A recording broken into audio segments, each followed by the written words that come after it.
Discover how the .NET MAUI team is unlocking new levels of productivity by leveraging GitHub Copilot for solving GitHub issues, all within their existing workflows. Here's a step-by-step look at how they set it up. Step 1. Add Copilot instructions. Start by including a Copilot instructions.md file to give GitHub Copilot essential context and guidance. Place it in the .github folder at the root of your repository to ensure Copilot understands your project's structure and goals. Step 2. Understand firewall warnings. After Copilot completes an issue, you might see a firewall warning on the pull request. This is a key security feature that helps control outbound access from the Copilot agent.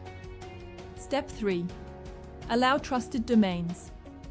To let Copilot make necessary web requests, go to Settings, then Environment, then Copilot in your GitHub repository.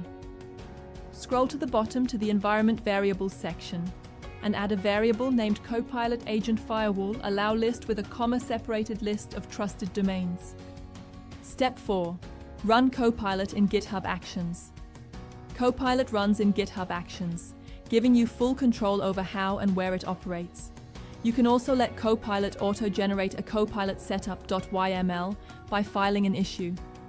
Step 5. Optional. Use MCP servers. Set up Model Context Protocol servers to enhance Copilot's capabilities with specialized tools and domain context. Configure this under Settings, then Copilot, then Coding Agent, then MCP configuration. Stay tuned for more GitHub Copilot updates.